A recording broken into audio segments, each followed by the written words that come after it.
Welcome back, ladies and gentlemen. Some say finance and banking is the real estate's best friend. However, they can be a barrier too. In these sessions, banking hurdles in real estate, overcoming modern challenges.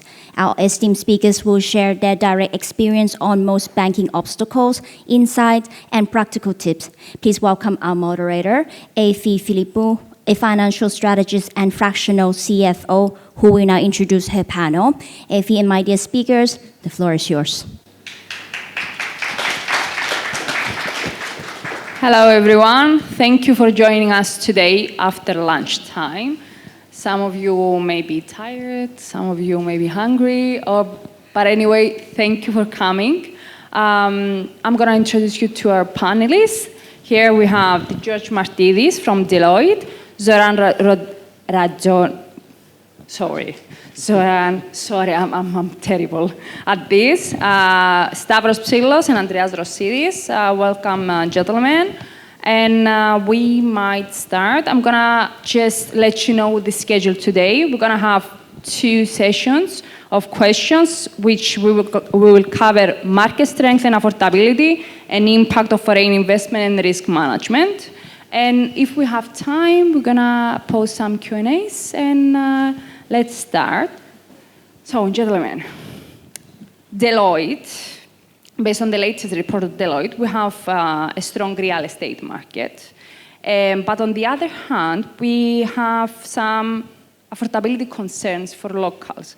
As in February 2024, the loan restructurings comprised 45% of new lending for home.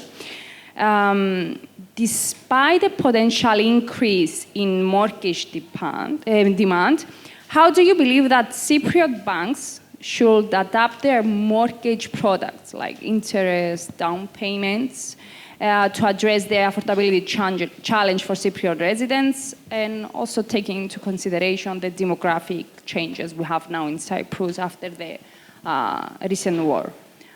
Let's start with George.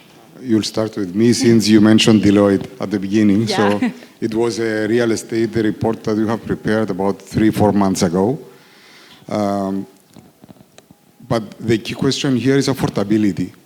And if we go back 2013-14 and compare the real estate market with 2024, we can clearly see that probably the real estate market has doubled or tripled in terms of per square meter, the sales prices or the rental prices.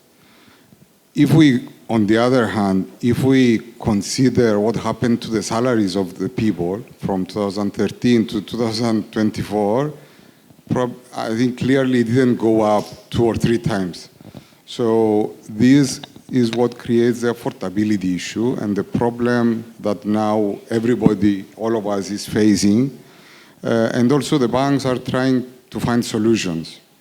I spoke with the 3 of the major banks here in Cyprus a few days ago, just to see how they believe they can attract again lending and also be able to close this gap between the very high real estate prices and the affordability, which is not so high at the moment. All of them, I think they had a common voice. They were, on the one hand, if we take the retail sector, which is us, everybody who wants to buy a house or an apartment or to an investment, they were saying that they need to have a good down payment of about 40%, and then they check their income, their disposable income, they exclude the expenses and all this. So they need to have a repayment ability. So for each loan, there has to be a repayment ability. So affordability is probably not their concern. Their concern is the repayment ability of for each loan. Now, they were saying that they have some modern now, let's say, choices with respect to the interest rates, because everybody is seeing the LIBOR goes up, the Euribor goes up, and the interest rates have gone up tremendously lately. So they are offering to the market now some choices with regards to the interest rates, like fixed rates for a couple of years and then switching it to Euribor or the bank base rate as well. So they have some combinations that can cater to the retail market.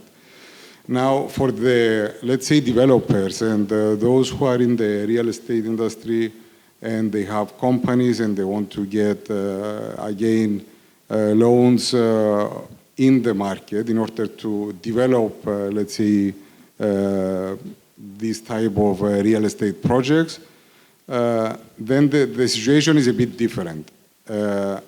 And on the retail market, I would just say that the banks, they want to take on more loans on home mortgages.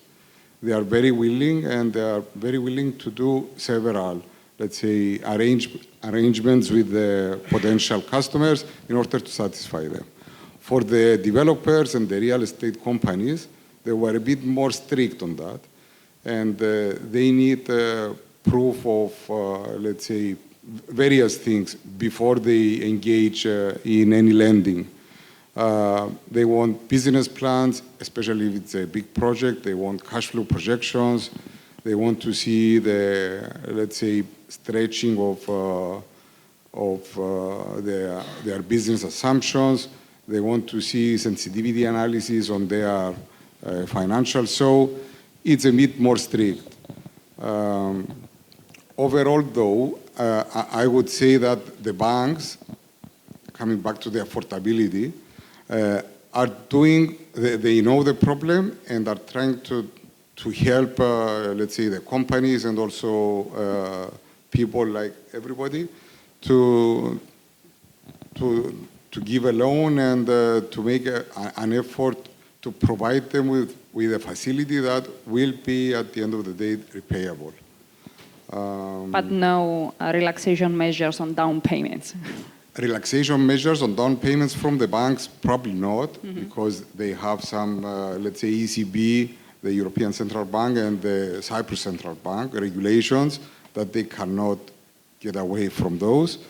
The relaxations, I would say, could come from the government, like on interest, some relaxation on their taxes, and some other things that can be provided by the government, but the banking regulation, because it's so much regulated, they cannot, let's say, deviate a lot from what the ECB and the central bank request them to do. Okay, gentlemen, does anyone want to add anything, or shall we move to the next question? Okay. I'm moving. All right, so the ECB, European Central Bank report highlights concerns about future loan repayments, particularly on the construction sector, which is another problem that we've seen coming again after these years. Do you believe that Cypriot banks are taking some steps to manage that their loan portfolio and mitigate potential defaults from the construction sector? Mr. Andreas, do you want to? Yeah, sure. Well, we need to go back, I think, to 2013 when the banking crisis hit and we had the failure of Laiki and all that stuff. Back then we had tens of billions of loans becoming not performing at once. So the banks it took them like 10 years to get rid of these non-performing loans. And how they did that, either organically, meaning restructuring existing loans that they could be restructured, or just sell the loan portfolios to credit acquiring companies, and now they have cleaned basically their balance sheets, and they have a much more healthier base to operate on, financial base, I mean. Now, with the recent increase in interest rates, we do see a lot of people becoming unable to cover their loan installments. There is no much things that you can do because interest rates cannot be controlled by local banks. Why? Because the majority of the loans are based on LIBORs and Euribors. This goes up, interest rates goes up. So as it was being said before, yeah, we need to switch to fixed rate interest rates in order to protect people. However, apart from that, we do have evidence that the banks have become very careful with their loan portfolio. They have introduced mechanisms of continuous monitoring of loans and take corrective actions before they become non-performing. I was a banker for 20 years, and back then we had an NPL ratio of like 2.5% of our loans, and suddenly in 2013 we had 60%. So we learned from that as an industry. I'm not a banker anymore. I say we because we do know that I do know that they have a lot of time and effort spent on it.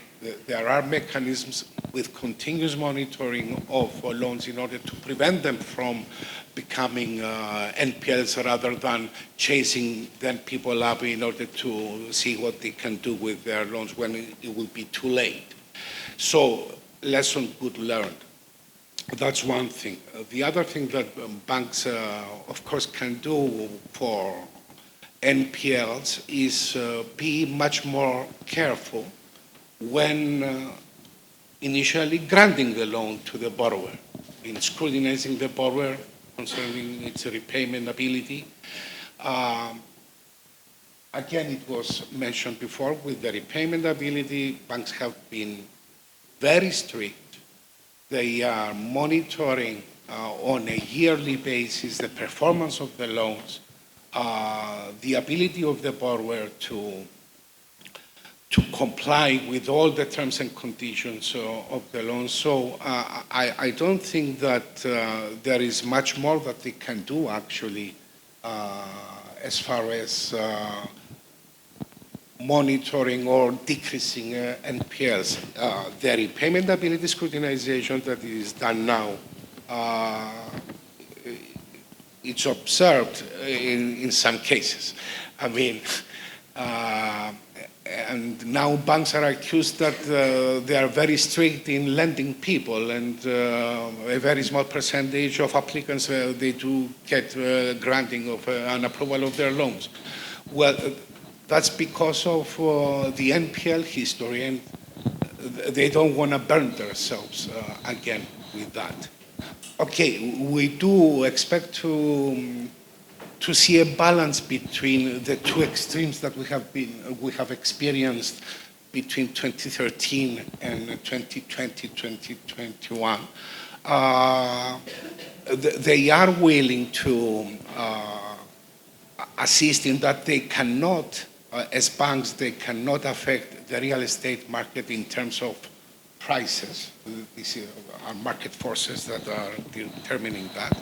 They are players, though, and they are trying, now that they have got out of the troubles and the devastation, I would say, that they experienced in 2013. They are more ready now to go back into the market and assist people and the effort of reviving the whole thing. Now, we do need to be careful, I mean, not to create another bubble. Well, we know that, as you mentioned, the NPL rates have actually decreased, but the reason it has decreased is that we sold actually the NPL. So the problem hasn't actually left the economy yet. No, it's still in the system. This is true. And really, it's up to the credit acquirers now, because they they hold more than 22 or 23 billion, if I'm not mistaken now, of real estate. And it depends really on them rather than the commercial banks to regulate the market accordingly. We didn't see fire sales, to be honest, so far. They try maintaining, they do have a much broader profit range to make because they have bought these loans, really cheap. So, but we don't see an appetite for fire sales, so that's why you see the prices still maintained at this level and even going up. Yes, and as George said, that the banks are requesting now business plans, financial modeling, strong financial modeling, scenario analysis, and everything. But still, have you seen, George, with the construction agencies? Because I work with them. Is that in other countries, actually the banks, they do require that you're gonna have someone in your company that actually checks. I think the banks, I have discussed this again with the banks on, let's say, a case that I had with a client. They require a project manager and also, first of all, they require a QS, quantity surveyor, to perform all the analysis of the, let's say, construction development costs and all that. And then afterwards, they have a project manager, which is usually, again, a QS or an engineer who is on the job, let's say, on a continuous basis until the construction is completed. So the banks monitor the progress of the construction, and also they monitor when the cash flow will be, when the cash is, let's say, provided to the construction company. How is it allocated, though? How it is allocated, and it's on a project-by-project financing that they do. They don't just lend the company, and the company takes the receipts from the loan, and they can spend it wherever they want. It has to be, it's like a project lending now that is being conducted on bigger projects. If I may, what George said is critical. It has always been the right way to lend a project, okay? Let's not fool ourselves. They were just not applying it back then in 2005 or 2010. And this was the main reason we ended up where we are here. So yeah, indeed, now they do follow practices that should have been followed all along. Okay, so shall we move, gentlemen, to the next question? Yes, I'm just asking them, but anyway, I'm gonna move to the next question. Another one ECB report warns of tightening financing criteria of mortgages. Is this, do you believe that this is gonna affect the demand of mortgages in Cyprus? Like either for the ordinary people or either for developers, companies? I think with the ECB tightening all the controls and all the checks and also the regulations becoming more strict, this makes the banks, again, more reluctant to lend people who are unable to pay. So, again, they do more checks, they do more, let's say, internal exercises, and it goes through several committees before a loan is approved, even for retail. But I think the most, the most difficult is to get a loan for a corporate loans are more difficult to get because there are more obstacles on the way.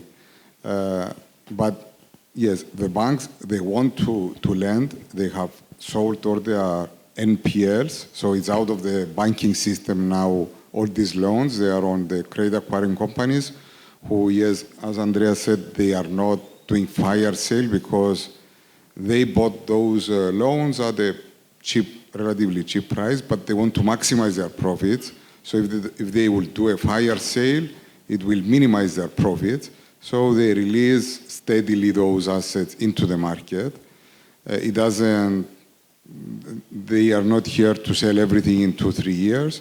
So they have patience and they see that they have returns on their, let's say, disposals. So we will not see a fire sale in the system from the credit acquiring companies.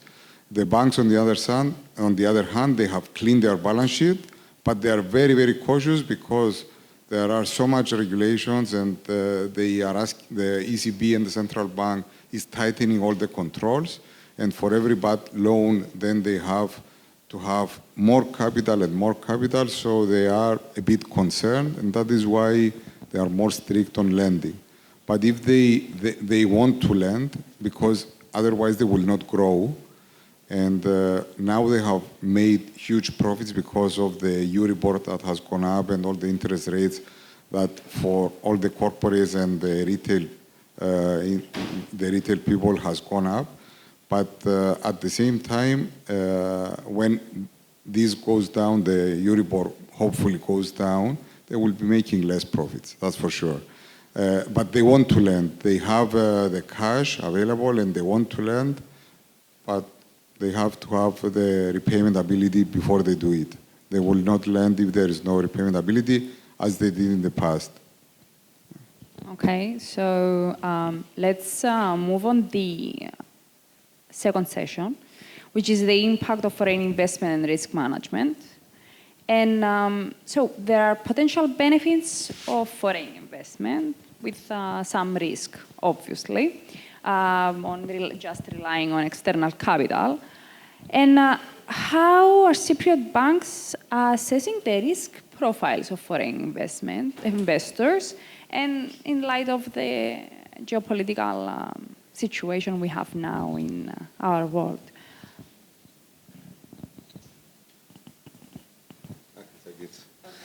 Hi, everyone. So everyone says talk about what you know when you're on a panel, right? I'm not going to sit here and pretend I'm a specialist in the local market, especially when it comes to the banks and what they can accept and what they can't. Since we've come to Cyprus and setting up the office, we've done research so we can penetrate the real estate market. What we see is companies telling us about the issues when it comes to receiving and deposits and settlements from foreign investors and how difficult it is. I'm not sure whether it's actual regulation or policies that stop them from doing this. I would say perhaps there's license restrictions in terms of what they can accept, not so much that affect the policies that the banks apply to that. But what I do know is this: when it comes to foreign investments, we deal on the institutional side, so we deal with the top level. And when it comes to the risk profile, having the risk appetite to obviously go through all the steps of the KYC, in the way that you should do, and cover it and be confident that in terms of an audit, you've done your checks, and the buyer, the foreign investor, let's say, has been approved, is a big challenge in terms of managing that with your regulator. Now, I think because of, let's say, some challenges the banks had over the years in terms of stories that have come out as well in the general public or around the world, may not necessarily be, specifically in real estate. I think that's caused a big issue and a bit of a resistance in accepting those certain exotic buyers, let's say, or difficult buyers. There's financial institutions now in the EU. So when you're in the EU and you can, whether you're a payment institution or a banking institution, credit institution, or an EMI, you can passport from any country in the EU, should you apply and they accept you. That's one way that I see a lot of, whether it's a real estate agent or a developer or a fund or investment group, let's say, that wants to facilitate a certain transaction that the banks may not allow, that they can kind of maneuver around the risk profile situation. I think we have a long way to go when it comes to in terms of the risk profiles. I think a lot of the things that have come out in Cyprus are fairly new in that sense, and we're a bit wary of accepting anything that may come back to damage us. As much as I don't want to be negative about, the island and our history, we have to accept the facts that some damage has been done there, right? And from that point of view, I understand why the banks are rejecting all this. Difficult, let's say, scenarios. But maybe Zoran has some... Yeah, thank you. I mean, everything you said, it's right, you're correct. The basic thing here, first I would like to say that this is the second year that Ultimate FinTech is organizing this expo, and this is my second time at this expo, and I love this expo. Because people present at this expo, exhibitors, real estate agencies, investors, us in the payment industry, we all share the same values. And these values are to be at disposal to our clients. Most of you guys, you live from the foreign investors. Most of the buyers today for your projects come from abroad. The main element we lost, and that's trust with the banks. Do you trust your bank? Even if you say yes, it's not true.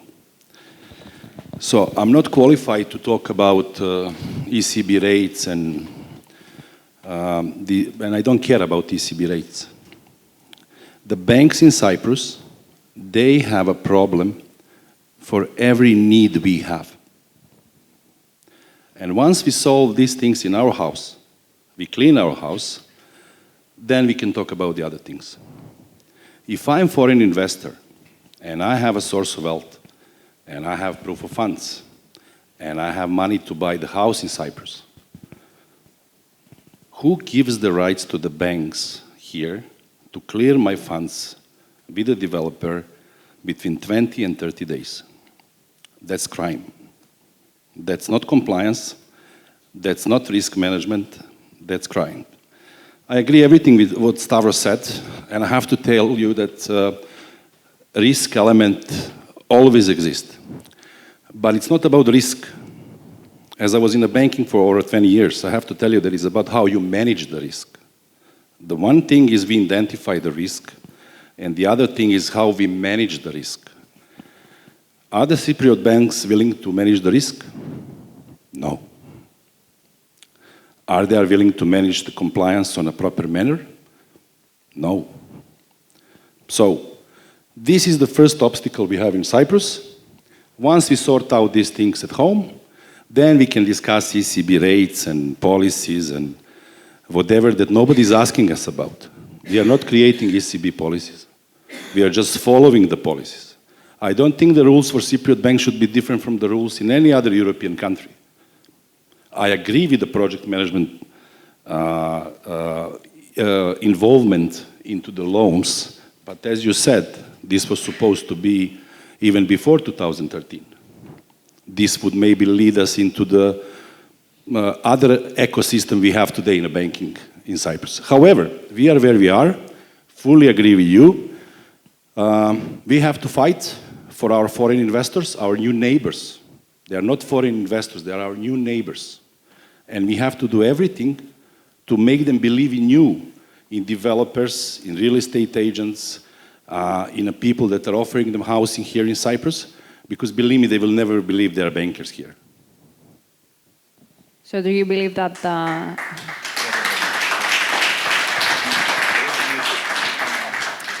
Zoran, you're famous, obviously. Thank you very much. I'm just saying what is true. So, don't get me wrong. I appreciate I don't read these analytics. I'm watching now Euro Cup in football, but I believe it's very helpful. However, we have to sort out things in our home first. Sort out things in our home. And then we can go to the next level and help these people here in real estate make money to feed their families. By building beautiful houses you're building, you're also creating the new Cyprus, the international Cyprus, the most beautiful place on earth. This is what you're doing. And this someone has to appreciate. I agree that maybe banks are not qualified enough, but governments should appreciate what these people are doing. Okay, so I'm going to be the devil's advocate now. How are we going to solve this issue? Are there going to be alliances and cooperations between local developers, the banks? I mean, just try and draw a map, if you can, like in this short. Unfortunately, I'm not qualified. Maybe more senior colleagues can tell you, but we have one very, very, very big obstacle on the road. We are not hungry. We, as a nation, we are not hungry. Our kids are not hungry. Yet. You know?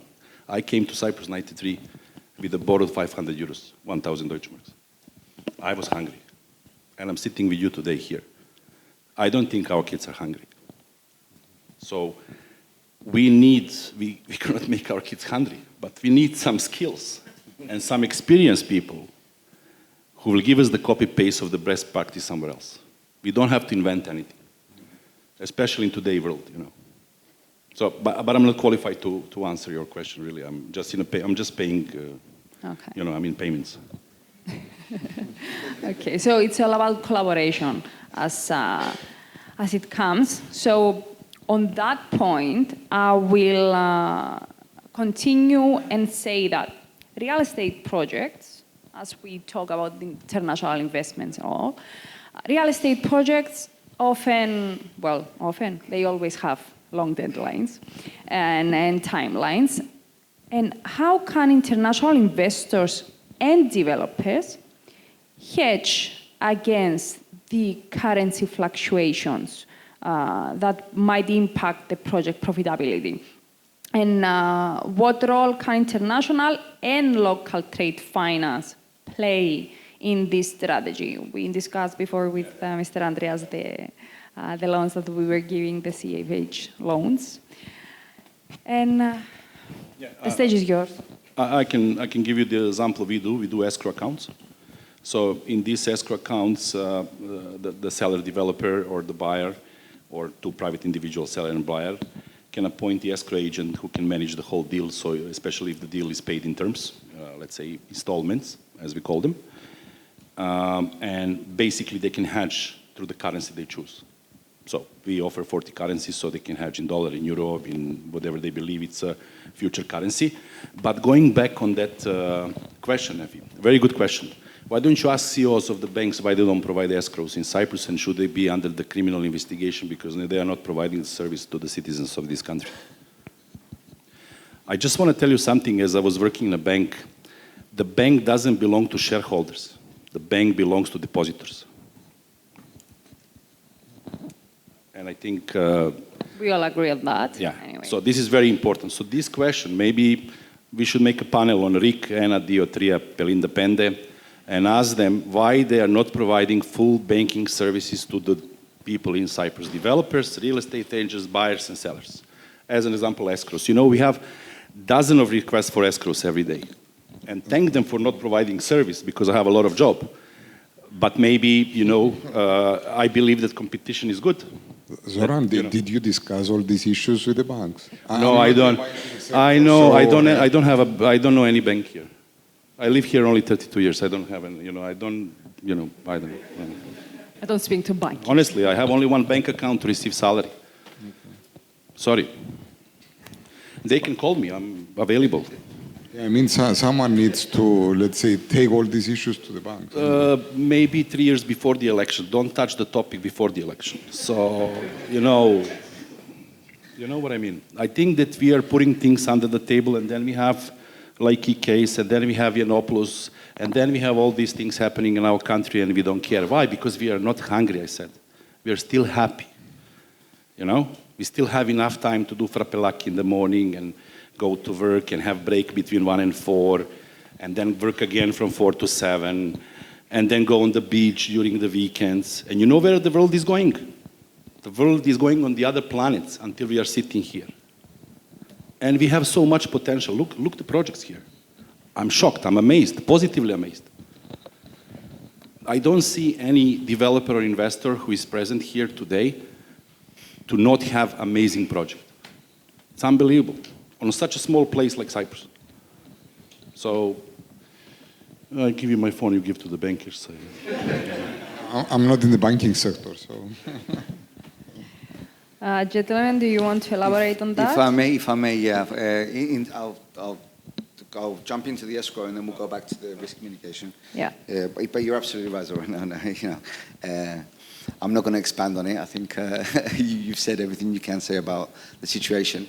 But the only thing I want to say about escrows is when I did try to get into real estate when it comes to bringing in foreign investments into Cyprus, and I was in touch with a few large groups, I remember a phrase said to me when they came to me and said about the process, how can it be done, what are the steps, and they mentioned escrow accounts. Me being naive, me being new to real estate 6-7 years ago, I looked at the process and then I just passed on the message that I got from the developer on the project. I'm not naming any names here, but no escrow account was offered. And me trying to convince them it's safe, you can proceed with it.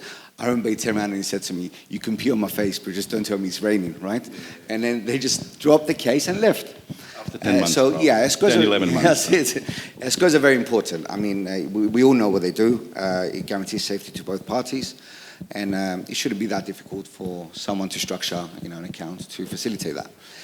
When it comes to risk mitigation, this is something that we specialize in, not in Cyprus as such. We just opened the office, but we are in 40 countries around the world, and we work a lot with funds and investment groups. And what we see, not just in real estate, but for the sake of the industry topic, let's say you've got a non-EU investor, buyer, and they come from a volatile market. Could be India, could be Africa, or whatever. These treasury practices that you have, so it goes as minimal as just balancing their sheets, just to ease the paperwork, to guaranteeing they don't lose money on the transactions. They make sure they go out and they buy a currency, for 1, 2, 3 years if they know they're going to be targeting a specific country. Now, this is at the top institutional level and bigger groups. Maybe it's not the groups that we have in Cyprus now, but with some changes and some offerings, maybe we could attract those groups.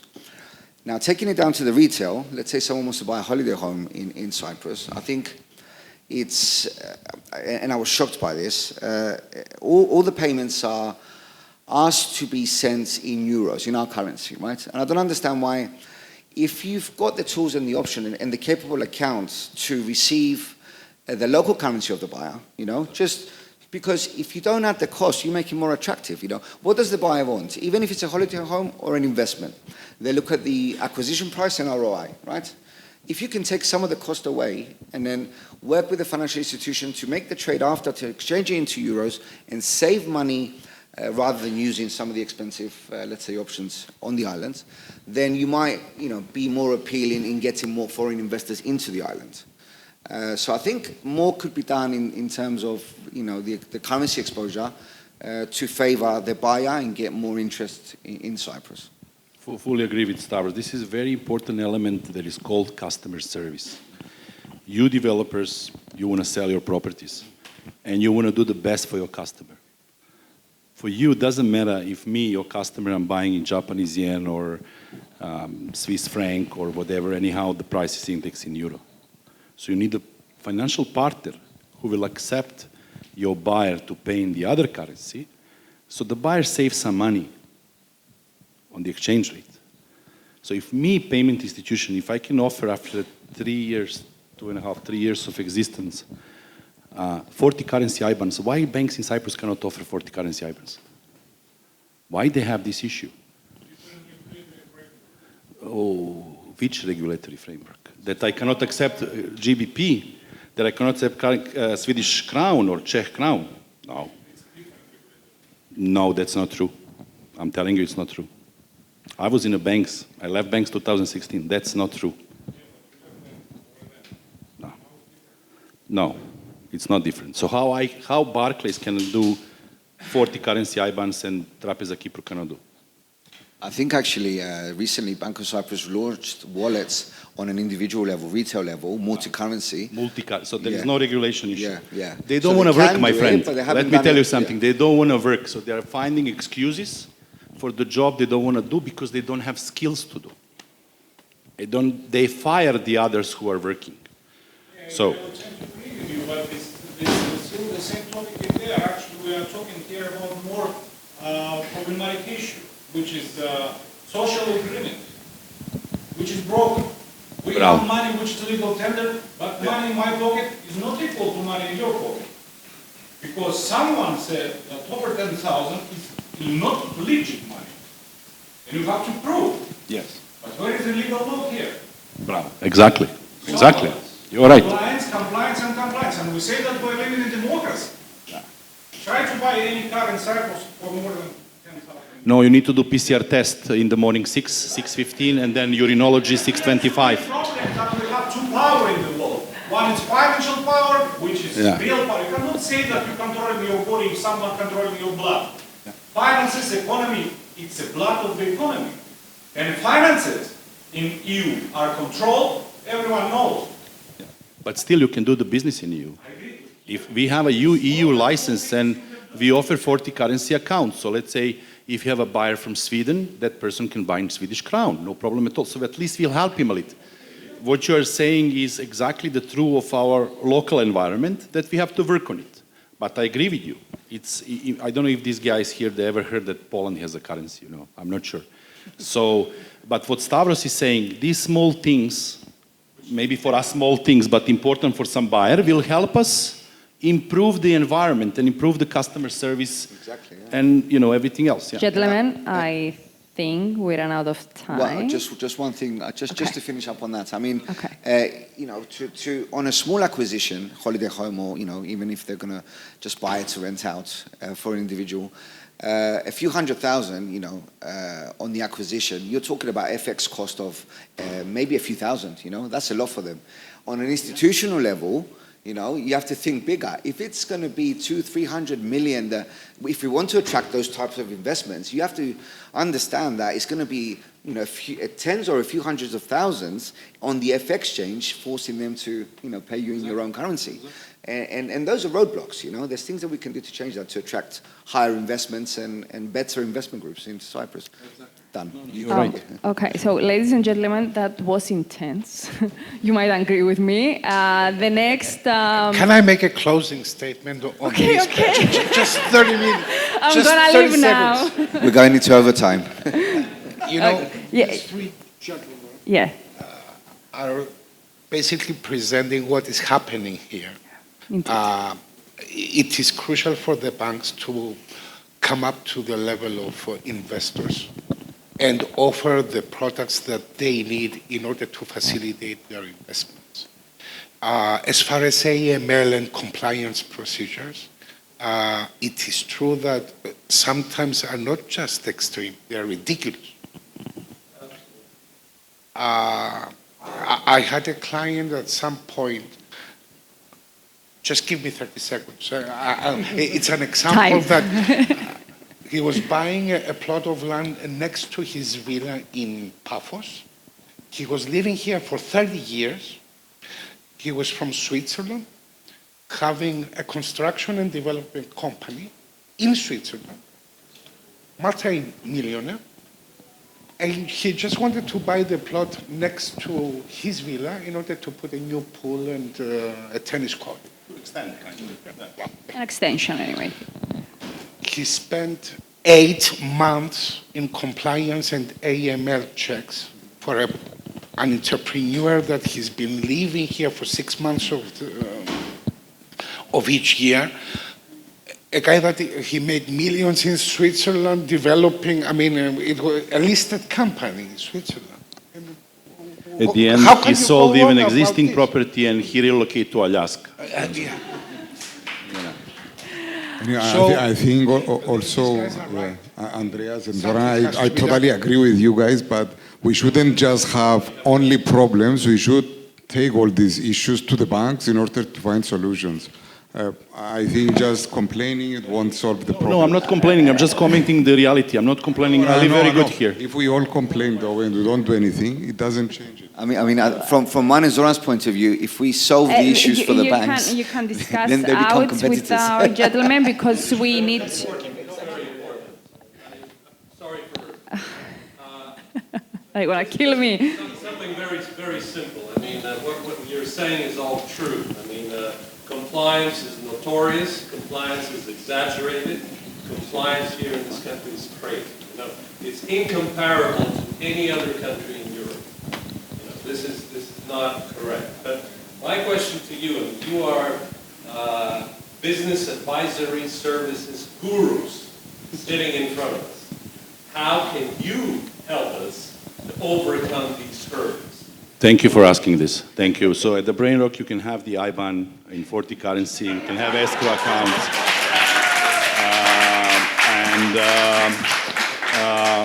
We've been on the market for 3.5 years. We are licensed in US, in Canada, in UK, EU, and UAE. Meaning you can, Emiliana, please, here is the card. Enormous pitching. So that's me as an individual, what I can do. I can provide a service for the people needs in the area that I'm working in. And that should be each of us doing, providing, if you're the waiter, be the best waiter on the world. So here we have complete mismanagement in any level of banking. I'm not complaining, I'm just saying something when someone should come in 2013 and say that. Yeah. Okay, so that's all. Yeah, I think. To be honest, one more thing, just last thing. No, just finally. You know, we all know the problems. We all know the problems, and we also know the solutions. But it doesn't benefit us to go to the banks and tell them how to fix it, because then they will become our competitors. You know, we wouldn't be able to steal the clients if we went and solved their issues. So yeah, exactly. And when I'm free, they're on a lunch break, so I don't go.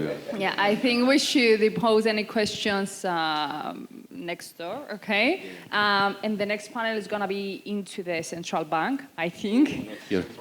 Yeah. Let's go. Thank you, everybody.